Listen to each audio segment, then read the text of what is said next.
आगाज़ में सबसे पहले आपको खबर दें, army chief general Syed Asim Munir का पेशावर का दौरा, मौजूदा सिक्योरिटी सूरत हाल पर ब्रीफिंग। ISPR के मुताबिक आर्मी चीफ को फितनाल ख्वारिश के खिलाफ जारी इंसदाद दहशतगर्दी की कार्रवाइयों पर ब्रीफ किया गया। इसके अलावा ब्रीफिंग में वज़ीर दाखिला मोहसिन नकवी और वज़ीर आला खैबर पख्तूनख्वा अली अमीन गंडापुर की भी शिरकत। आर्मी चीफ ने इदारों के गैर मुतज़लज़ल अज़्म और बेमिसाल कुर्बानियों को सराहा। कहते हैं सिक्योरिटी फोर्सेस की कामयाबियों पर बेहद फ़ख्र है। अमन ख़राब करने की किसी भी कोशिश का फैसला कुन और पूरी क़ुव्वत के साथ जवाब दिया जाएगा। ज़फ़र हाशमी इस्लामाबाद से ज्वाइन कर रहे हैं। ज़फ़र, आपके पास क्या अपडेट्स हैं इस ब्रीफिंग से मुताल्लिक?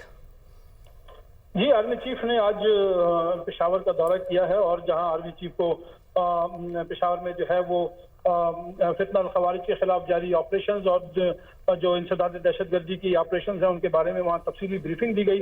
इस दौरे में वफाकी वज़ीर दाखिला मोहसिन नकवी और वज़ीर आला खैबर पख्तूनख्वा अली अमीन गंडापुर के अलावा गवर्नर खैबर पख्तूनख्वा जो हैं वो भी मौजूद थे। आर्मी चीफ सैयद आसिम मुनीर ने पाक फौज और कानून नाफिज करने वाले इदारों की कुर्बानियों और अज़्म को इस मौके पर सराहते हुए दहशतगर्दी के खिलाफ जंग में कहा कि दहशतगर्दी के खिलाफ जंग में हमारे सिक्योरिटी इदारों की मिसाली कामयाबियां कौम के लिए बाइस फख्र है। उन्होंने कहा कि हमारी फोर्सेस बेमिसाल जुर्रत, पेशावराना महारत और कुर्बानियों के जरिए दहशतगर्दों को मौसर तरीके से कमजोर कर रही हैं। उन्होंने कहा कि अहम दहशतगर्द रहनुमाओं का खात्मा, इनके नेटवर्क और इंफ्रास्ट्रक्चर को तबाह करके ये पैगाम दिया गया है कि दहशतगर्दी की हमारे मुल्क में कोई जगह नहीं है। ये जंग उन्होंने कहा कि जारी रहेगी और हम इसे मंतकी अंजाम तक पहुंचाएंगे। आर्मी चीफ ने मजीद कहा कि कानून नाफिज करने वाले इदारे शहरियों और की हिफाजत और अमन व अमान के क़याम के लिए ठोस पैगाम दिया गया है दहशतगर्दों को। ज़फ़र हाशमी, आप हमें अपडेट कर रहे थे, बहुत शुक्रिया। बलूचिस्तान के जिला खिच्ची में सिक्योरिटी फोर्सेस का ऑपरेशन, फायरिंग के तबादले में 27 दहशतगर्द हलाक। ISPR की जानिब से बताया गया कि ऑपरेशन के दौरान मुतादिद ठिकाने, असलहा और गोला बारूद की भारी खेप भी तबाह कर दी गई है। और आपको बताएं कि मारे गए दहशतगर्द सिक्योरिटी फोर्सेस और मासूम शहरियों पर मुतादिद हमलों में मुलविस थे। हलाक दहशतगर्द कानून नाफिज करने वाले इदारों को इंतहाई मतलूब थे। बलूचिस्तान में बदअमनी की हर कोशिश नाकाम बना दी जाएगी। सिक्योरिटी फोर्सेस मुल्क भर में कामयाब के लिए पुरअज़्म हैं। 190 मिलियन पाउंड रेफरेंस का फैसला तीसरी बार मौखर। 190 मिलियन पाउंड रेफरेंस का फैसला अब 17 जनवरी को सुनाया जाएगा। समाअत के दौरान मुलजमान की वकला के ताखिर से पहुंचने पर अदालत का इजहार बरहमी। बानी PTI और बुशरा बीबी भी अदालत में पेश न हुई। एहतसाब अदालत ने अडियाला जेल में आज फैसला सुनाना था।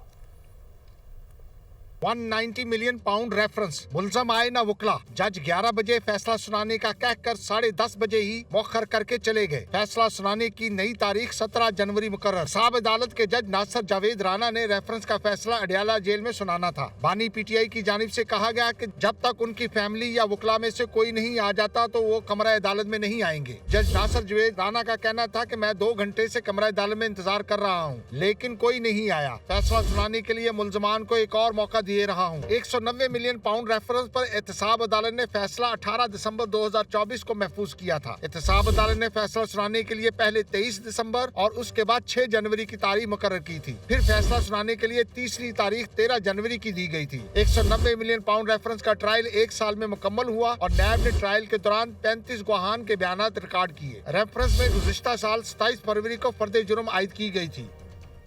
चेयरमैन PTI बैरिस्टर गौहर कहते हैं कि पता नहीं जज साहब जल्दी क्यों चले गए। हम तो ज़हनी तौर पर तैयार थे कि आज फैसला सुनाया जाएगा।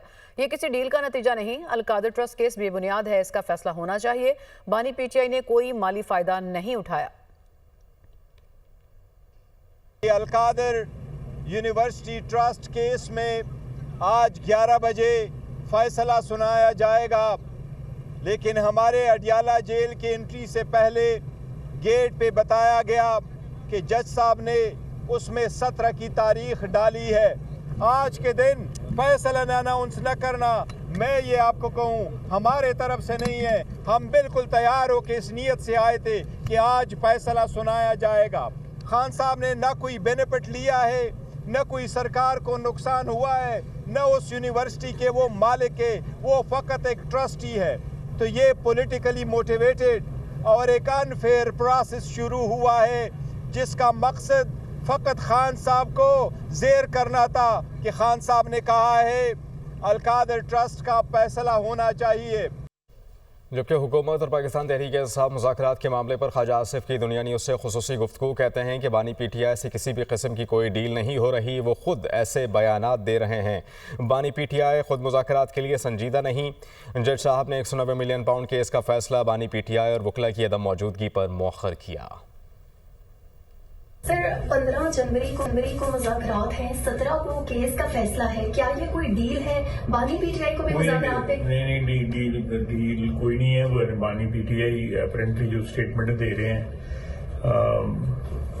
कभी वो मुज़ाकरात की को डैमेज करने वाली या उनको सैबोटेज करने वाली वो खुद का हमला कर देते हैं मुज़ाकरात पे, कभी कहते हैं मुज़ाकरात होने चाहिए।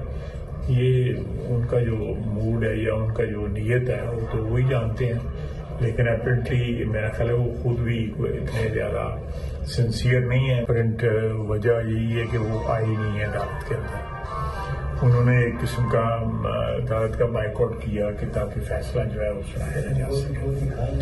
तो नेक्स्ट मेरा ख्याल है कि जज साहब ने कहा है कि अगली तारीख ना भी आए तो फैसला फिर भी सुना दिया जाएगा। तो मेरा ख्याल है कंक्लूसिव किस्म की स्टेटमेंट आ गई है अदालत की तरफ से, तो उसके बाद तो कोई शक शुबे की गुंजाइश नहीं रहनी। लेकिन आज उनकी एब्सेंस में उन्होंने फैसला सुनाने से अवॉइड किया है। हुकूमत और पीटीआई की मुज़ाकराती कमेटियों का इजलास 16 जनवरी बरोज़ जुमेरात को तलब कर लिया गया। स्पीकर कौमी असम्बली सरदार याद सादिक ने मुज़ाकराती कमेटियों का इजलास तलब किया। हुकूमत और पीटीआई मुज़ाकराती कमेटियों का इजलास दिन 11:30 बजे पार्लियामेंट में होगा। पीटीआई तहरीरी मुतालबात इजलास में पेश करेगी। अपोजिशन लीडर उमर अयूब कहते हैं कि हुकूमत हर मलबा बानी पीटीआई और बुशरा बीबी पर डालती है। किसने बताया था कि हुकूमत को कि क्या फैसला आने वाला है? रहनुमा तहरीक इंसाफ असद कैसर कहते हैं कि हम मुज़ाकरात में संजीदा हैं, ख्वाजा आसिफ और दीगर लोग मिलकर प्रोपेगेंडा कर रहे हैं। इनको शर्म नहीं आती कि खुद तो ये हुकूमत फॉर्म 47 वाले कुछ कर नहीं सकते हैं, पर मलबा वज़ीर आज़म इमरान खान साहब और बुशरा बीबी साहिबा पे इन्होंने डालने की नाकाम कोशिश की है। इनके कई वज़रा उठ के एक कोर्ट का फैसला सुना रहे हैं कि जी कल यानी कि आज ये फैसला आने वाला है। सबसे पहला सवाल कि इनको पता क्या चला, कैसे चला और किसने बताया कि ये फैसला आने वाला है? इसका मतलब है कि ड्राफ्टिंग कहीं पे हो रही है या हो गई है और इनको दिया गया है। इस चीज को हम लोग कंडेम करते हैं। हम मुज़ाकरात में संजीदा हैं पाकिस्तान के खातिर, और हम समझते हैं कि इस वक्त जो मुल्क की सूरत हाल है वो बहुत बड़े चैलेंजेस हमें दरपेश है। ख्वाजा आसिफ और बाकी लोग जो जिस तरह रवैया रख रहे हैं और की कोशिश है और जो ताने दे रहे हैं, कोशिश कर रहे हैं कि इस मुज़ाकरात को इसको सबूताज भी करे और ये मुख्तलिफ प्रोपेगेंडा भी कर रहे हैं। वफाकी वज़ीर इत्तलात अताउल्लाह तारड़ ये कहते हैं कि पीटीआई वाले कभी 1600, कभी 400, कभी कहते हैं कि 13 कारकुन मारे गए। ये आपस में दस्तो गिरबा हैं। उमर अयूब को इदारों के खिलाफ बात करते हुए शर्म आनी चाहिए। इदारों पर हमला करना पीटीआई का वतीरा है। पीटीआई के दौरे हुकूमत में एहतजाजी मुजाहिरीन पर सरेआम गोलियां चलाई गईं। ये डेथ टोल है या कोई पंखा है जो चल रहा है जिसमें कभी 1600 बंदे मर जाते हैं, कभी 1200 मर जाते हैं, कभी 400 मर जाते हैं, कभी 200 मर जाते हैं। आज मौसूफ 13 पे आके टिके हैं। क्या आजम नजीर तारड़ साहब ने अभी जो एक ओवरऑल हाई कोर्ट की डायरेक्शन पे मिसिंग पर्संस पे मीटिंग की, एक भी नाम उमर अयूब साहब ने लिया? उमर अयूब साहब किस सिस्टम के बेनिफिशियरी हैं? बात यह है कि आज यहां से ऊ किया गया। काश 9 मई को ऊ किया होता और शहीदों की यादगारों को मस्मार ना किया होता। काश 26 नवंबर को भी सवाल का जवाब किया होता। जनाबे डिप्टी स्पीकर, जापान में जो जिन लोगों ने ऊ किया था वो काम भी साथ कर रहे थे। खाली ऊ से काम नहीं बनता, साथ काम भी करना पड़ता है। वज़ीर आज़म शहबाज शरीफ की ज़ेर सदारत फेडरल बोर्ड ऑफ रेवेन्यू के अमूर पर जायजा इजलास हुआ। FBR में डिजिटाइजेशन और इस्लाहात के हवाले से गुज़िश्ता महीनों में अहम पेशरफ्त हुई हैं। वज़ीर आज़म का कहना है कि तारीख में पहली बार कस्टम्स निज़ाम में कम से कम इंसानी मुदाखलत पर मबनी निज़ाम मुतारिफ कराया गया है, जो कि FBR की डिजिटाइजेशन के हवाले से एक अहम संग मील है। फेसलेस कस्टम असेसमेंट सिस्टम में मज़ीद बेहतरी लाने के हवाले से वज़ारत इंफॉर्मेशन टेक्नोलॉजी और टेलीकॉम और FBR मिलकर काम करें, ये भी कहा गया उनकी जानिब से। वज़ीर आला पंजाब मरीम नवाज़ ने कहा है कि 5 साल में 5 लाख घर तामीर होंगे। आज 100 घर मुस्तहिकीन को दिए। हर घर पर सोलर लगा है। मज़ीद लोगों को छत देनी है। मुस्तहिक अफराद को घर के लिए ज़मीन का टुकड़ा मुफ्त दिया जाएगा। जो भी मनसूबा उठाकर देख लें उस पर नवाज शरीफ की मोहर है। 5 साल में इंशाअल्लाह ताला 5 लाख फैमिलीज को, 5 लाख लोगों को अपना घर मिल जाएगा। आज 100 डिजर्विंग लोगों को ज़हरा होम्स में घर मिला है और हर घर के ऊपर सोलर सिस्टम लगा हुआ है ताकि बिजली का बिल ना आए। मैंने और भी ज़्यादा इस स्कीम का दायरा कार बढ़ाना है और भी लोगों बेघरों को इंशाअल्लाह ताला अपनी छत जो है वो फराहम करनी है।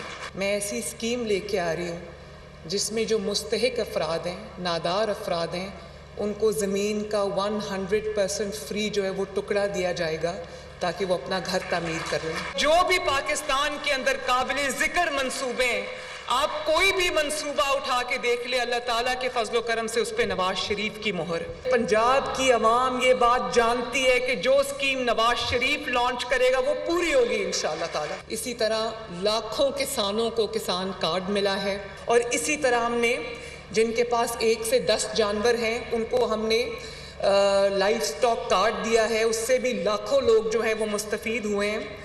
और इसी तरह सेहत के शोबे में बहुत सारी हम इस्लाहात ला रहे हैं। फ्री हार्ट सर्जरीज हो रही हैं बच्चों की। 30,000 बच्चों को हमने पूरे पंजाब के अंदर स्कॉलरशिप दिया है। इसी तरह 400 सड़कें बन रही हैं पूरे पंजाब के अंदर माशाल्लाह। इल्म और यकीन का काफिला बहावलपुर पहुंच गया। वज़ीर आला पंजाब मरीम नवाज का इस्लामिया यूनिवर्सिटी बहावलपुर का दौरा, तालिबात का जम्मे गफीर उमड़ आया। वज़ीर आला मरीम नवाज ने बहावलपुर डिवीजन की तालिबा में होनहार स्कॉलरशिप के चेक तकसीम किए। वज़ीर आला की एक झलक देखने के लिए बेताब तालिबात ने मरीम नवाज के साथ सेल्फियां बनाई।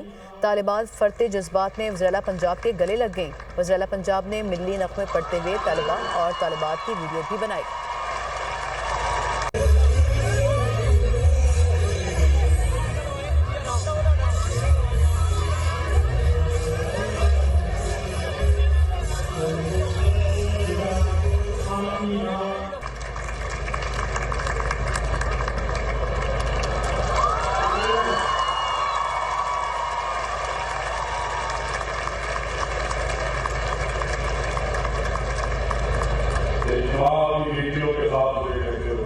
वज़ीर आला पंजाब मरीम नवाज ने सोशल मीडिया पर अपने पैगाम में इन लम्हात को यादगार करार दिया। कहती हैं, इस मोहब्बत का बदला ज़्यादा से ज़्यादा काम के साथ देने की कोशिश करूंगी।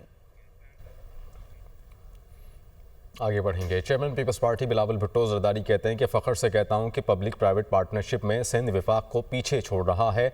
सिंध को हमेशा विफाक से वसाइल की कमी का सामना रहा है। हम लोगों की जानें बचा रहे हैं, इससे बेहतर और क्या हो सकता है। पीपल्स पार्टी आवाम की खिदमत का सिलसिला जारी रखेगी। उन्होंने कराची में तकरीब से खिताब किया। मजीद ये भी कहा कि सिंध हुकूमत को बच्चों की शरह अमवात से मुताल्लिक निशाना बनाया जाता है।